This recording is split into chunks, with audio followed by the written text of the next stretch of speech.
सबसे पहले देवों के देव महादेव के चरण में प्रणाम बा। माँ भवानी जगदम्बा गौरी पार्वती मैया के चरण में प्रणाम बा। कार्तिक गणेश बबुआ के चरण में प्रणाम बा। साथे साथे नीलम दीदी हरेंद्र भैया के चरण में प्रणाम बा। अजय भी हमार ई भजन कथा सुनतानी, जहाँ तक हमार आवाज़ जाता सब माई बहिन श्रोतागण गुरु भैया गुरु बहिनी के चरण में प्रणाम बा। हमार प्रणाम स्वीकार करी। रउआ सबके बीच में गुरु भैया गुरु बहिनी दीदिया लोगन बहिना लोगन एगो हम शिव चर्चा के कथा सुनाए जातानी।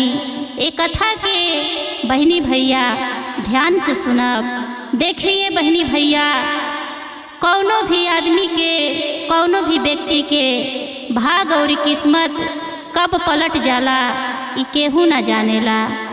देखिए बहिना लोगन, जेकरा भाग्य में, जेकरा नसीब में, जेकरा ललाट में जौन विधाता लिख देले वो मिल के रहेला।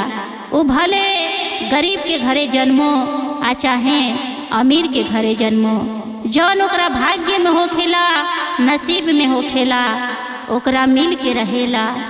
आई यही के ऊपर गुरु भैया गुरु बहिनी एगो बहुत ही दर्द भरा शिव चर्चा कथा लेके आइल बानी। ये कथा के बहिनी भैया ध्यान से सुनब। देखिए बहिनी भैया लोगन, ये कथा एगो 5 साल के उम्र के बच्चा के बा। वो बच्चा के माई बाप केहू नहीं खे। वो बच्चा अनाथ बा। वो अपना जिंदगी में कितना कठिन से कठिन काम करता, लेकिन केहू ओकरा के भर पेट खाना नहीं खे दे। फिर भी वो कैसे मुस्कुरा के अपन जिंदगी काटता। लास्ट में वो बच्चा के बहिनी भैया बड़ा दुख मिलल बा। इतना दुख मिलल बा, दुख और भूख के कारण वो इतना बेसहाय हो गईल बा कि महादेव शिव जी वो बच्चा पे कैसे उपकार कैले बानी। आई कथा के ओर चलल जाओ। देखिए बहनी भैया लोगन, एगो गांव में एगो शिष्या रहली, पति पत्नी रहेलो। ओ पति पत्नी के बहनी भैया कौनो संतान ना रहे। वो निर्वंश रहेलो, बाँझ रहेलो। बाँझ के कारण बहनी भैया लोगन गांव भर के लोग उन्ह लोग के ताना बाना दे। ताना बाना से गुरु भैया गुरु बहनी वो दोनों जाना मियाँ बीबी बाज बाझिन बड़ा ही उदास रहेलो। एगो बेटा के खातिर दिन रात बड़ा कल्पेलो। हर देवी देवता से गुहार करेलो कि हे भगवान, कौने कसूर के कारण हमनी के रउआ अभी तक निर्वंश रखले बानी। हमनियों के कौनो एगो संतान दे दी, ये संसार में जिए के अधिकार दे दी। देखिए गुरु भैया गुरु बहनी सब भगवान लोग के लगे जाके वो दोनों बाँझ बाझिन माथा टेकले बालो, आशीर्वाद पौले बालो। आ कई बरिस के बाद उनकरा एगो बेटा भइल बा। जब बेटा भइल बा बहनी भैया लोगन, तब बेटा पाके उ निर्वंश बाज बाझिन बड़ा खुश भइल बालो। इतना खुश भइल बालो बहनी भैया लोगन कि गांव भर में मिठाई बटले बालो, धूमधाम से नाच बाजा करवैले बालो कि हमनियों के बेटा हो गई, हमनियों के जिए के अधिकार हो गई। अब से हमने के केहू ताना बाना ना मारी।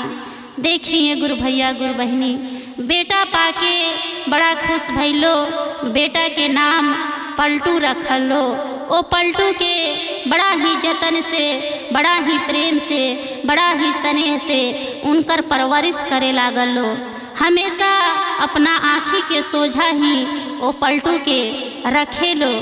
ओ पलटू के उनकर माई बाप कबो लीलार चूमे त कबो हथेली चूमे त कबो गाल चूमे आ उनकर नज़र उतारे कि हमरा बबुआ के केहू के नज़र ना लागो। लेकिन देखिए बहनी भैया लोगन, भाग्य के खेला कि वो बच्चा के नज़र काहे के लागो, उनकरा माई बाप के नज़र लाग गई। आ समय के पहले ही बहनी भैया उनकर माई बाप मर गईले। वो बच्चा अनाथ हो गईले, बेसहारा हो गईले। वो बच्चा के सब जिए के अधिकार छीन गई। देखिए बहनी भैया लोगन, जब माइए बाप ना रही तो एगो बच्चा के परवरिश कैसे होई, और वो छोट बच्चा के जवन बेटा अभी ना समझ रहे। देखिए बहनी भैया लोगन, वो बच्चा जब उनकर माई बाप मर गईले तब बड़ा कलप कलप के बिलख बिलख के रोले कि हमार माई बाप तब साथ छोड़ देले, अब हम केकरे सहारे रहब, जा तनी अपना चाचा चाची की हैं। जब वो बच्चा पलटू अपना चाचा चाची की हैं गइल बाड़े तब उनकर चाचा चाची इतना दुष्ट रहे लो कि वो बच्चा के सहारा ना बनल लो। वो बच्चा पलटू के गुरु भैया गुरु बहनी उनकर चाचा चाची भगा दिहल लो कि अपना माई बाप के इता खाइए गई, हमनियों के खा जाई जब एकर साया पड़ी त। देखिए बहनी भैया लोगन, वो भाग्य के मारल किस्मत के जारल वो पलटू बिलख बिलख के रोले कि अब हम कहाँ जाई। देखिए बहनी भैया लोगन, कई दिन बीत गई। वो गांव में उनकरा भटकते भटकते केहू के घर से उनकरा के एको नेवाला ना मिलल खाए खातिर। त देखिए बहनी भैया लोगन, उनकरा मन में एगो विचार आइल कि सब लोग बाजारे जाला त बाजार से मिठाई लियावेला, बाजार में बढ़िया बढ़िया खाना मिलेला, हमहू वही जा तनी, हमरो के का जाने मिठाई मिल जाई चाहे खाना मिल जाई त हमार भूख खत्म हो जाई। देखिए बहनी भैया लोगन, वो पलटू मन में विचार करत करत बाजार में गईले। बाजार में पहुँचले त एगो होटल रहे। वो होटल में गईले पलटू त देखले कि बहुत लोग खाना खात रहे। खाना देख के बहनी भैया लोगन, वो पलटू के पेट में तो इतना भूख रहे, इतना कलपत रहलन एक एक दाना खाती कि वो खाना देख के तरस गईले। सोचले कि लोग खाना यदि दे दी चाहे छोड़ दी तो हम खा लेते। तो देखिए बहनी भैया लोगन, बहुत सारा लोग वो होटल में खात रहे। खाना देख के वो पलटू दूरही से ललचत रहलन। जब वो होटल के मालिक देखले तब पलटू के धक्का मार के भगा देले कि ना जाने कहाँ कहाँ से भिखारी अपन रूप बदल के होटल में आ जाता रसा खाए खातिर। बेचारा वो भिखारी का रह से बहनी भैया, वो तब बेचारा भाग्य के मारल किस्मत के जारल रहले, कई दिन के भूखल पियासल रहले कि एगो दाना मिल जाए।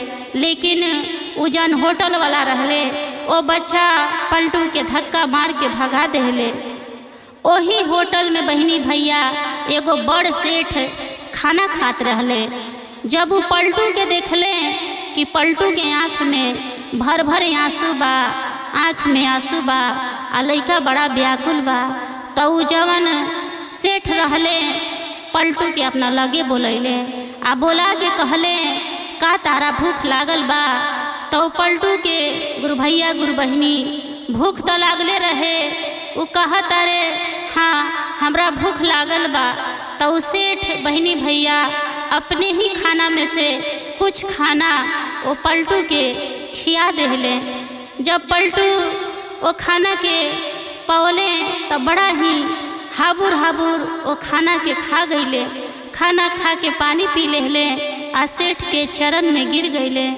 उनकरा चरण में गिर के बहनी भैया पलटू जोर जोर से रोवे लगले कि हे सेठ, रउए हमर माई बाप बानी, यदि रउआ ना रहती, हमरा के खाना ना देले रहती तो हम कितना भूखल पियासल रहनी हा, ना जाने हमर का हो जाए।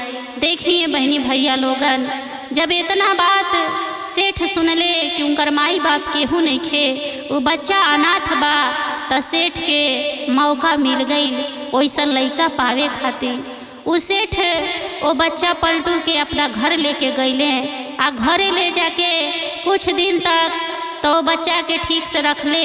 लेकिन जब बच्चा उनका घर में रहे लागल तो बच्चा के साथ बड़ा ही अत्याचार करे लगलन। उनकरा के समय से खाना ना देस, वो बच्चा दिन रात काम करे फिर भी उनकरा के भर पेट उ सेठ खाना ना देस। खाना ना मिलला से बहनी भैया वो पलटू बड़ा उदास रहे लगले। बड़ा रोवे लगले, कल्पे लगले कि अब हम का करी। सेठ तो हमरा के नहीं खन मानत, रात दिन काम काज करवावत रहन, लेकिन भर पेट खाना नहीं खन देत। देखिए बहनी भैया लोगन, वो सेठ के घरे पलटू छोट छोट हाथ लेके, छोट छोट पाँव लेके उनकर कबो गोड़ दबावे, तो उनकर कबो खेती बाड़ी करे, तो कबो गोबर पथार करे, तो कबो दुकान दौरी के सामान एने से ओने करे। ये सब काम काज करे, फिर भी उ सेठ उनकरा के भर पेट खाना ना दे। वो बच्चा बहनी भैया दिन रात काम काज करके बड़ा ही दुबला पतला हो गई, ओकरा के समय से खाना ना मिले। वो बच्चा पलटू रोवे लागल, बड़ा उदास रहे लागल कि अब हम का करी। ई जवन सेठ बाड़े ई तो बड़ा खड़ूस बाड़े, दिन भर काम काज करवावत अरे, लेकिन भर पेट खाना भी नहीं खन देत। जवन वो सेठ रहले, वो सेठ पलटू के अपना महल से दूर ना भेजस। सोचस कि यदि महल से दूर जाई तब पलटुआ भाग जाई तो हमारी सब काम काज के करी। अपना हमेशा निगरानी में रखस पलटू के कि पलटू कहीं भाग मत जाओ, एकरा के केहू चढ़ा बढ़ा मत देव।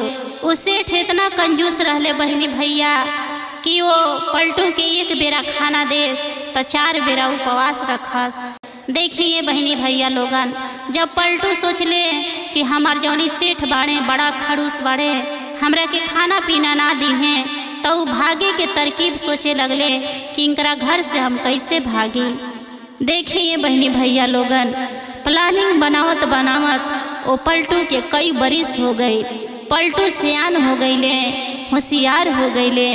एक दिन बहनी भैया वो पलटू काम काज करत रहले, उनकर जौन सेठ रहले, सेठ गई रहले कौनो काम काज करे खातिर।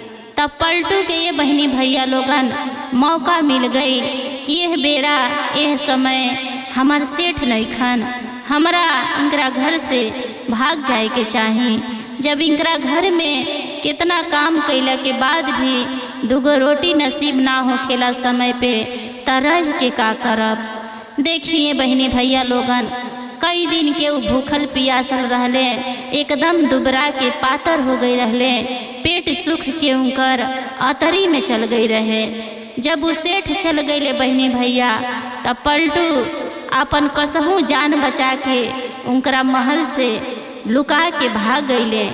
भागत गईले आ पीछे देखत गईले कि कहीं हमार सेठ हमार पीछा तो नहीं खन करत। लेकिन ये बहनी भैया लोगन, वो जवन पलटू रहले बड़ा ही तेजी में भगले, जवन सेठ देख ना पौले। भागत भागत बहनी भैया लोगन पलटू एगो नगर में गईले, जौने नगर में एगो राजा के बेटा के बारात निकलल रहे। वो बेटा के बारात निकलल रहे, वही बेटा के बारात में पलटू शामिल हो गईले। वही सड़क पे निकलल रहे, जौना सड़क से पलटू भागत जात रहले। देखिए बहनी भैया लोगन, वो पलटू वो बारात में जब गईले तब बारात में जाके बड़ा ही उनकरा थकान हो गई रहे, बड़ा ही थक गई रहले। कई दिन के तब भूखल पियासल रहबे कैले, वो जाके बारात में गिर गईले। वही समय ये बहनी भैया लोगन, जवन घोड़ा पे राजा के बेटा के परछावन होत रहे, गुरु भैया गुरु बहनी, वो राजा के बेटा घोड़ा पर से ही नीचे धड़ाम से गिर गई। काहे से कि वो राजा के बेटा के मिर्गी रहे। देखिए बहनी भैया लोगन, जब राजा देख ले कि हमरा बेटा के मिर्गी आ गई, आ जब एगो बारात राजा के घरे जाई, राजकुमारी के घरे जाई, तो हमरा बेटा के मिर्गी आई, तो बारात के लौटा दी हैं।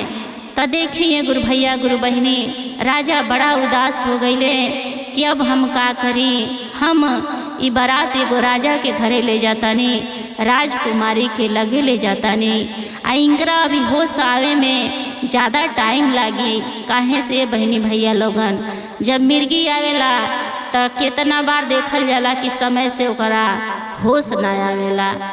तो देखिए गुरु भैया गुरु बहनी, पलटू भी वही बारात में जाके ढिमलाई रहले। तो जब राजा के सैनिक वो पलटू के देखले, वो पलटू के उठा के पूछा तारे बतावा तू के हुआ है बारात में काहे तू पटाइल बड़ा, काहे ऐसन तार भेष भइल बा। त देखिए गुरु भैया गुरु बहनी पलटू कहा तारे कि रउआ सब हमरा से मत पूछी, हमारी भेष भूख के कारण भइल बा, हमरा बड़ा भूख लागल बा, भूखे हमरा से कौनो शब्द नहीं खे बोलल जात।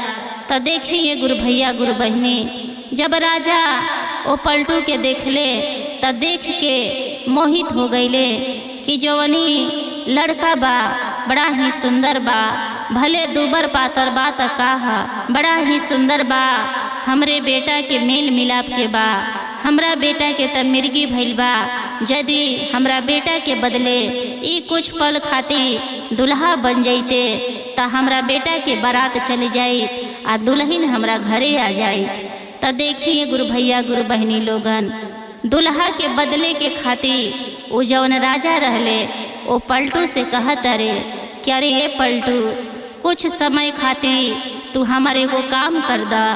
तब पलटू कहत अरे कि हे राजा हम राउर काम का करी, हम तो खुद के काम इतना करके आवतनी जौना काम से हमार पूरा बदन टूटता आ हमरा कितना दिन हो गइल खाना खैले, हम राउर का काम करी।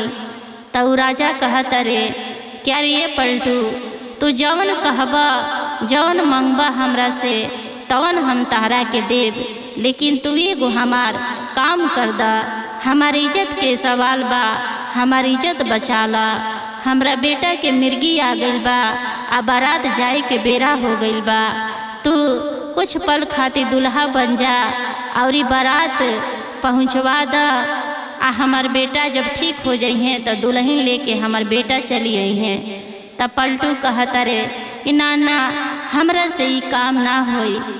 त राजा कहत अरे बताव तारा तो भूखो लागल बा, तू इतना कमज़ोर बड़ा, हम इतना काम यदि कर देबा तो तारा के हम भर पेट खाना देब, तू जौन मंगबा तवन तारा के हम देब।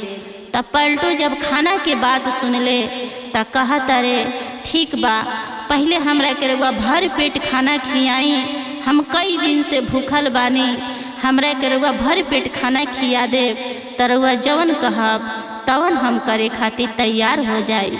देखिए बहनी भैया लोगन भूख ऐसन चीज़ है ना कि भूख इंसान के कुछऊ करा सकेला, कौनो हद तक ले जा सकेला। वो पलटू जब खाना के बात सुनले त राजा के बात मान गईले।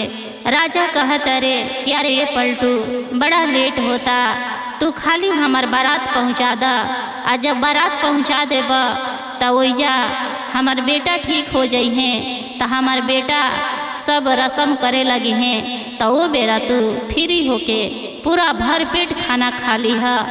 त देखिए बहनी भैया लोगन पलटू सोचले कि चलो 2-3 घंटा के बाद बा बारात चली जाई, पहुँच जाई बारात, इनकर बेटा भी ठीक हो जाई त इनकर बेटा सब रस्म निभावे लगी आ हमरा के खाना खाए के आज़ादी मिल जाई। देखिए बहनी भैया लोगन पलटू जौन रहले जौन दुल्हा के कपड़ा रहे पोशाक रहे सब पहिर लेहले, दुल्हा बन गईले, घोड़ा पे बैठ गईले, उनकर परछावन भई बारात गईले गो राजा के घरे, राजकुमारी के घरे। देखिए गुरु भैया गुरु बहनी द्वार पे त उनकर स्वागत भइल, बारात के द्वार पूजा भइल, द्वार पूजा के रस्म हो गई, तबो भी वो राजा के बेटा के होश ना आई, उनकर मिर्गिए रहे, वो होश में ना आइलन कि दुल्हा बन के बाकी सब रस्म करस, पलटुए के करे के पड़ल।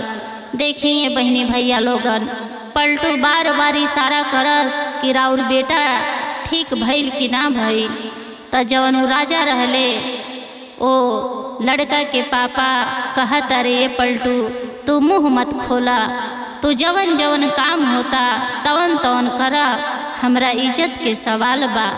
बियाह के बाद ए पलटू तू जवन मंगबा तारे के पूरा हीरा रतन से हम भर देब, लेकिन तू मुँह मत खोला, बियाह के हो जाएदा। देखिए गुरु भैया गुरु बहनी उनकरा त पेट में चूहा कूदत रहे, कई दिन के भूखल पियासल रहले, कसहु मन उदास करके वो बियाह के रस्म करत रहले। उनकर गुरहथन भइल, मड़वा में गईले, फेरा भइल, सिंदूरदान भी हो गई। फिर भी वो राजा के बेटा के मिर्गी से होश ना आई कि आके उनकरा मांग में सिनुरवो तक डालस। अब त दुल्हन हो गईली पलटू के। देखिए बहनी भैया लोगन, जब बियाह शादी हो जाला तब मड़वा खाली हो जाला, सब केहू जा के आराम करे लागेला। आ जौन दुल्हन लो खेला लो कोहबर घर में चल जाला लो, दुल्हा भी कोहबर घर में चल जाले। तो देखिए गुरु भाई गुरु बहनी, एने तो पलटू कई दिन के भूखल रहले, इतना भूखल पियासल रहले कि उनकरा बोले तक के भी हुब ना रहे कि हम कैसे बोली कि हमरा भूख लागल बा। जब कोहबर में गईले तो दुल्हन जौन रहली घूंघट में उनकर बियाह भई रहे। घूंघट उठा के जब पलटू के देखली तो पलटू बड़ा सुंदर रहले, बड़ा उदास रहले। तो वो दुल्हन पूछतारी, राजकुमारी पूछतारी कि रउआ उदास काहे खातिर बानी, कौने कारण उदास बानी। तो पलटू कहता रे कि हम का कहीं, हमरा बड़ा कस के भूख लागल बा, यही गुने हमार चेहरा उदास बा।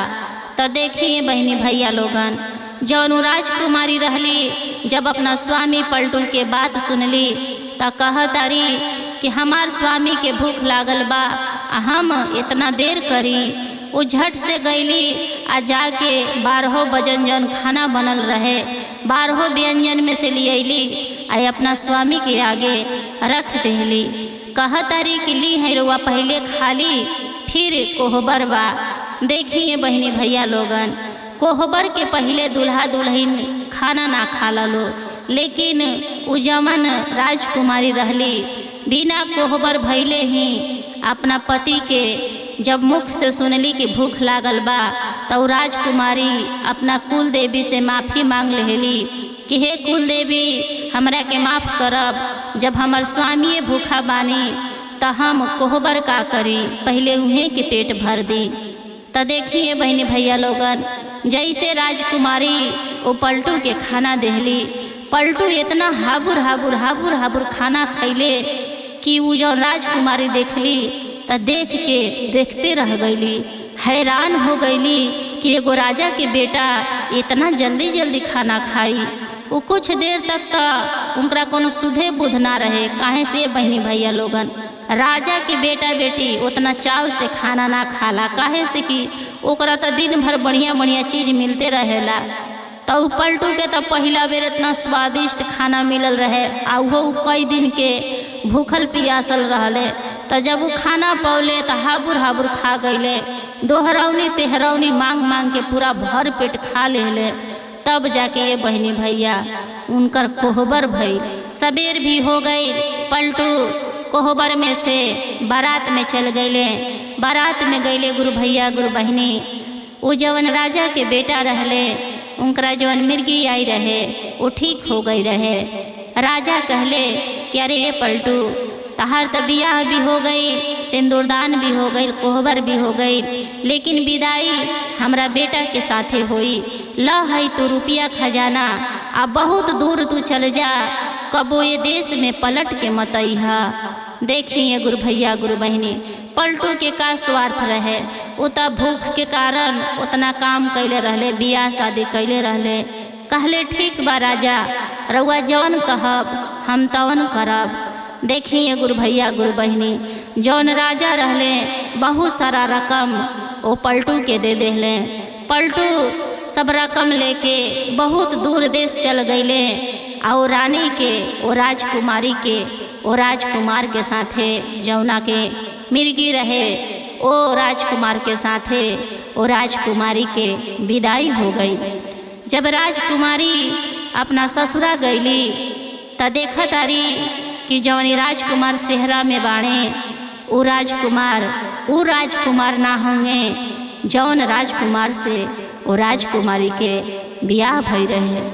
राजकुमारी गईली सुहाग रात में ही पहचान गईली कि जौना राजकुमार के हम खाना खियले रहनी हाँ, जौना राजकुमार के साथे हमार फेरा भई रहला, जौन राजकुमार हमरा मांग में सिंदूर डल रहे हाँ, वो राजकुमार ई ना होंगे। तो देखिए बहनी भैया लोगन, ई बात फैल गई कि दुल्हा बदल दिहल गइल बा। तो रानी के पिताजी कहत अरे क्या रे बेटी तू कैसे चिन्ह लेलू, दुल्हा तो सेहरा में रहले हाँ, तो तू कैसे चिन्ह लेलू कि राजकुमार ना हुए। तो रानी कहत अरी कि हे पिताजी भले दुल्हा सेहरा में रहले हैं त कहा, लेकिन कोहबर में हमार जौन पति रहले हाँ खाना खाए के मंगले तो हम खाना देहनी, ओ बेरा हमार पति देव सेहरा हटौले तो उनकर छवि उनकर सूरत हमरा नज़र में बा, ई हमार पति ना हुए। देखिए गुरु भैया गुरु बहनी, जौन वो राजकुमारी रहली प्रण ठान देहली कि हमरे पति के हमरे स्वामी के रउआ सब कहीं से खोज के लेके आई, लेकिन इनकरा के हम पति स्वीकार ना करब। जब तक हमार पति देव ना आई हैं, जेकरा से हमार मांग भरल बा, जेकरा से हम 7 फेरा ले ले बानी, जब तक वो ना आई हैं तब तक ये हम राजभवन में ना रहब। तो देखिए गुरु भैया गुरु बहनी, जौन लड़की के पापा बाड़े आ लड़का के पापा बाड़े ओ पलटू के खोजे लागल बालो कि के रहल है, कैसन रहल है, कहाँ से खोज के लिए आई। बहुत दूर दूर खोजल लो बहनी भैया, पलटू ना मिलले। उ जौन राजकुमारी रहली प्रण ठान लेहली और शिव गुरु के तपस्या में लीन हो गईली कि जब तक हमार स्वामी ना आई तब तक हम असही शिव भक्ति में ही अपन पूरा समय निकाल दे। देखिए गुरु भैया गुरु बहनी, जौन पलटू रहले सारा रकम लेके बहुत दूर देश चल गई रहले। जौने दूर देश में गुरु भैया गुरु बहनी एगो शिव गुरु के मंदिर रहे। ओ मंदिर में गुरु भैया गुरु बहनी एगो पुजारी रहले। पुजारी के देख के पलटू सोचले कि हमार माई बाप तो केहू नहीं खे, हम कहाँ जाएं, केकरे घरे जाएं। सोचले कि यदि हम पंडित के लगे जाइब तो पंडित से कुछ अच्छा बात सीखब आ वो जब भगवान के चरण में अपन समय व्यक्त कर देब। देखिए गुरु भैया गुरु बहनी, पलटू यह सोच के वो पंडित जी के लगे गईले आ पंडित जी से जाके कहत अरे कि अरे ये पंडित जी हमरा के रउआ शरण दे दी, हमरा लगे बड़ा सारा रकम बा, हैली रकम, ई रकम हमरा कौने काम के, हमरा के त बस प्रेम चाही आ समय पे दुगुने वाला चाही, एकरा सिवा हमरा कुछो ना चाही, हमार माई बाप केहू नहीं खे। हे पंडित जी हमरा से बड़ा अपराध हो गईल बा, जौन एगो भूख के कारण एगो राजकुमारी से ब्याह करके हम रउआ लगे आ गईल बानी। हमरा बड़ा पछताव होता कि वो राजकुमारी यदि चिन्ह जइहे अपना पति के ता का कहिए। देखिए पंडित जी हम रउआ चरण में आइल बानी, बहुत सारा रकम बा, ली है रकम, हम अपना पाप के प्रायश्चित करब रउए लगे रह के। तो देखिए गुरु भैया गुरु बहनी, जौन पंडित जी बानी वो पंडित जी कहतानी ठीक बा, रहा समझदार तो तू लागत रहा हमरे लगे। तो देखिए गुरु भैया गुरु बहनी, वही दिन से पलटू ओ पंडित जी के घरे रहे लगले। पंडित जी जवन जवन काम करस उहे उहे पलटू देख देख के करस। पलटू काम करते करते सब पोथी पत्रा पढ़ते पढ़ते उहो विद्वान हो गईले, समझदार हो गईले। एक दिन गुरु भैया गुरु बहनी पंडित जी अंतर ध्यान में बैठा रहनी। अंतर ध्यान जब लगैनी तो उ नारी वो राजकुमारी वो पंडित जी के नज़र पे आ गईली। वो जवन राजकुमारी रहली वो अपना पलटू के अपना पति के प्रतीक्षा में ही शिव जी से आग्रह करत रहली, गुहार करत रहली, पूजा करत रहली कि हे शिव गुरु, जैसे पार्वती मैया रउआ चरण में रहेली असही रउओ हमरा पति के वापस लिया दे। जब इतना वियोग पंडित जी अंतर ध्यान हो के देखनी तब पंडित जी के दुख सहन ना गई। उ जाके पलटू से कहत अरे क्या रे पलटू, तहार पत्नी तहार इंतजार करतारी, तहरा जाए के चाही, वो बड़ा वियोग में बाड़ी आ शिव जी के तपस्या करतारी। त देखिए गुरु भैया गुरु बहनी, पलटू कहत अरे ना ये बाबा हम ना जाए, हम कहाँ इतना गरीब आऊ कहाँ राजकुमारी आ एगो राजा के बेटी, हम ना जाए, हम बड़ा उनकरा साथे बड़ पाप कैले बानी। तऊ पंडित जी कहतनी कि ना, तहरा त जाए के पड़ी, भले तू गरीब बाड़ा त काहा, लेकिन तू उनकर पति हुआ, आ पति के अपन फर्ज निभावे के चाही, आ उ तहार प्रतीक्षा भी करता रही। त पलटू सोचले कि पंडित जी ता बड़ा विद्वान बानी, अगमजानी बानी। जब अंतर ध्यान लगा के देख लेनी हाँ त अपना पंडित जी के त बात हमरा मानही के पड़ी। त देखिए गुरु भैया गुरु बहनी, ओही मंदिर में, ओही शिव जी के मंदिर में उ पलटू गईले, जौने मंदिर में उनकर पत्नी रानी पूजा करत रहली। जब पूजा करके लौटली तो वही मंदिर में पलटू से भेंट भइल। पलटू के जब उ रानी देखली, राजकुमारी देखली त चिन्ह गईली, हैरान हो गईली कि त लागत हमर पतिए हैं। उ त चिन्हले रहबे कैलिए गुरु भैया गुरु बहनी। त डायरेक्ट ना कहली कि रउआ हमार पति हैं। सोचली कि हम कैसे कहीं, का जाने दूसर केहू होई त इनकरा गलत लाग जाई। त देखिए गुरु भैया गुरु बहनी, वो पलटू के बैठौली आ पूछली कि रउआ से एगो हम बात पूछी। त उ पलटू कहत अरे हाँ पूछी। त उ राजकुमारी कहली कि बताई राउर बियाह भइल बा। त पलटू कहले कि हाँ हमर बियाह भइल बा। त रानी कहत अरी कैसे भइल बा, केकरा से भइल बा। त पलटू के का उतना पता रहे कि कौना नगरी में भइल बा, वो नगरी के नाम का है, राजा के नाम का है। कहले कि हाँ भइल बा, एगो राज दरबार में भइल बा। त वो रानी कहली कि रउआ बताई जब कोहबर में गई रहनी त रउआ खाना खैले रहनी। तब पलटू जब खैले रहले तब कहबे न करिए कि हाँ हम खैले रहनी। तब पलटू कहले कि हाँ हम तो खैले रहनी, कई दिन के भूखल पियासल रहनी, हमरा खाना मिलल त हम खा लेहनी। तब उनकर जवन पत्नी रहली समझ गईली कि पति इहे हमार हैं, इहे के हमार देवता हैं, अब हमरा के मिल गईनी। त देखिए गुरु भैया गुरु बहनी, बिना देर कैले उनकर पत्नी राजकुमारी वो पलटू के चरण में गिर गईली आ रोवे लगली, कहे लगली कि हे स्वामी रउआ हमरा के छोड़ के काहे इतना दूर चल गई रहनी। त देखिए गुरु भैया गुरु बहनी, जौन पलटू रहले अपना पत्नी राजकुमारी के सब बात बता देहले कि देखा हम एगो गरीब के घरे जन्म लेहनी, आ हमरा जन्म के 5 साल के बाद हमार माई बाबू मर गई, सेठ के घरे गईनी, काम काज कैनी, खाना पीना ना मिलल। जब तहार बारात निकलल रहे तो वही बारात में हम पहुँच गईनी, जई में दुल्हा के मिर्गी आवत रहे, वही में हम दुल्हा बन गईनी। हमरा से बड़ पाप हो गई, तू हमरा के क्षमा कर दा। तऊ रानी कहत अरी हम रउआ के क्षमा यही शर्त पे करब, जब रउआ अब हमरा से दूर ना जाए तब हम रउआ के क्षमा करब। तो देखिए गुरु भैया गुरु बहनी, वो राजकुमारी के पति मिल गईले आ पलटू के अपन पत्नी मिल गईली, दोनों जना खुश हो गईलो। राज दरबार में गईलो तो राज दरबार में गुरु भैया गुरु बहनी, जौन राजा रहले, राजा अपना बेटी के पाके खुश हो गईले कि हमार बेटी कितने दिन से उदास रहली है। आ पलटू दामाद के देख के भी राजा खुश हो गईले। जौन राजा रहले गुरु भैया गुरु बहनी, अपना राज्य में से आधा राज्य अपना बेटी के दे देहले, पलटू के राजा बना देहले और ये अपना बेटी के राजरानी बना देहले।